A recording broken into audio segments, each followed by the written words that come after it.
Festivals అయితే వచ్చేస్తున్నాయి కదా. హాయ్ అండి, వెల్కమ్ టు మాన్వి వ్లాగ్స్. ఇక అందుకని చెప్పేసి నేను శారీకి అయితే ఫాల్ వేసేసుకుంటున్నాను అనమాట, ఫెస్టివల్కి కట్టుకోవడానికి. బయట ఇస్తే కొంగు కుట్టి ఇవ్వడం, ఫాల్ వేయడం వాళ్ళే చేస్తారు, కానీ మిషన్ ఉండగా బయటికి ఇవ్వడం ఎందుకని చెప్పేసి నేనే స్టిచ్ చేసుకుంటున్నాను అనమాట.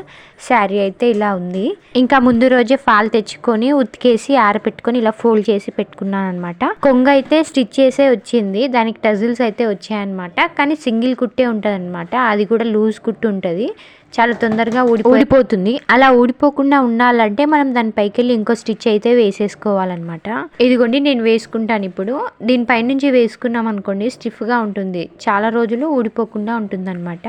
కొంగు సైడ్ ఇలా కుట్టేసుకున్న తర్వాత అయితే నేను ఫాల్ వేయడం అయితే స్టార్ట్ చేశాను. నాకైతే ఫాల్ హ్యాండ్తో కుట్టడం కన్నా మిషన్తో కుట్టడమే బెటర్ అనిపిస్తుంది. ఎందుకంటే హ్యాండ్తో కుట్టింది బయట కనిపించకుండా ఉండొచ్చు, బాగుంటుంది, కానీ చాలా తొందరగా ఊడిపోతుంది అనమాట. అదే మిషన్ కుట్టు అయితే చాలా డేస్ ఉంటుంది. నేను మిషన్ అయితే రోజు ఏం కుట్టను, ఎప్పుడు కుట్టేది ఉంటే అప్పుడే కుడతాను అనమాట. ఒకవేళ కుట్టేవి ఉన్నా కూడా అసలు కుట్టను. అదేంటో మిషన్ ఇంట్లో ఉంటే అసలు ఇంట్రెస్టే రాదు. అదే బయట ఉందనుకోండి, నా దగ్గర ఉంటే నేను ఎన్ని కుట్లు వేసుకునేదాన్నో, ఎంత స్టిచ్ చేసుకునేదాన్నో అని అనుకుంటా ఉంటాం, కానీ అది రాంగ్.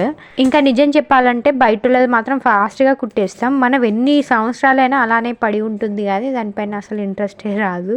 అవునా కాదా? నిజమే కదా. ఇంకా మొత్తానికి నా చీరకు ఫాల్ అయితే వేసేసుకొని 2 సైడ్స్ కుట్టేసుకున్నాను అనమాట చీర కొంగులు. ఇలా మనం స్టిచ్ చేసుకోవడం వల్ల మనీ అయితే సేవ్ అవుతుంది కొంచెం. Thank you for watching.